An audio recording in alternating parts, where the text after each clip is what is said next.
We're going to review scatterplots and line of best fit. So when we worked with scatterplots, I have some examples here, we talked about the different types of correlation between scatterplots. So I have some graphs to look at here. First we're going to look at ones with no correlation. This one would have no correlation, and I would say that one has no correlation also. Then we have the graphs with positive correlation, and I would say these two would have positive correlation because the points are going in an upward or positive slope direction. And then these two I would say are negative correlation because the points are going down, or like a negative trend to the data, which would be like a negative slope.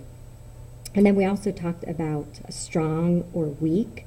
So the closer the points are to making a more convincing line, this would be strong, where this one would be weak. You can definitely tell that the correlation is positive, but I would call that a weak correlation. So this one I would say is weak positive. This one I would say is strong positive. And then over here between these two, I would say this one is a weak negative and this one is a strong negative. The more the points are spread out, the weaker we say the correlation is. So if I had to compare those two, this one is stronger.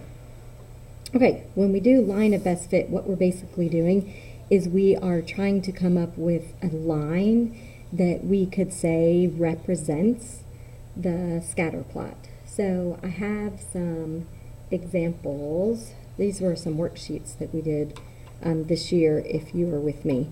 So what you want to do when you try to find a line of best fit is look at the data, and you want to come up with a line that best represents the data. So in this case, I would say the line is going to be a positive slope, so it's going to have a positive correlation.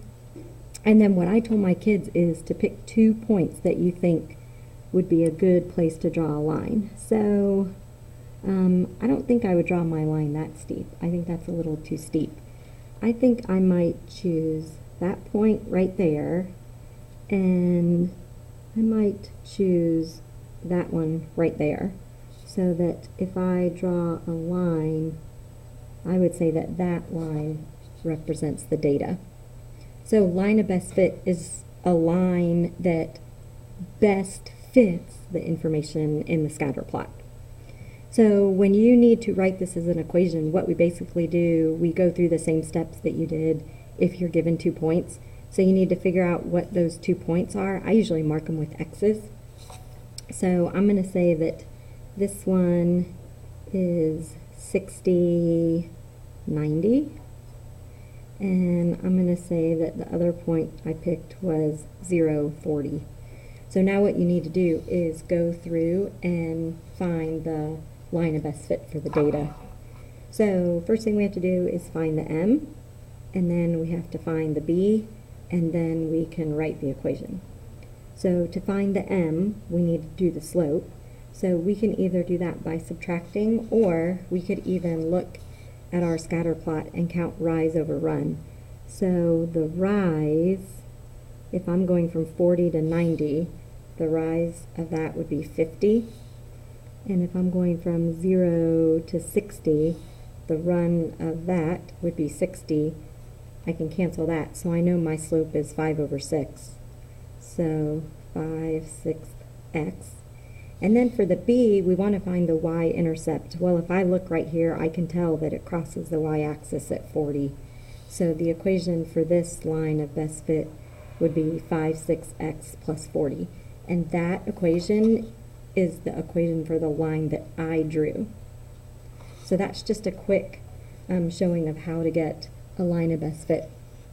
Now when you guys go to have a multiple choice type question on like a milestone, I would think it might be something like this, where you're given a scatter plot and you're asked to pick the line of best fit that best represents the data.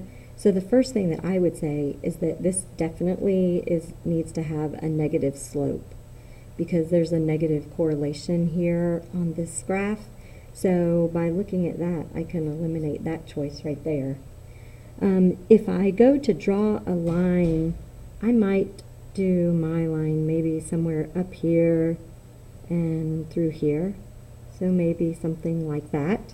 So the next thing that I'm going to look at is where my Y-intercept is. And if this is 5, 10, 15, 20, it's somewhere around 25.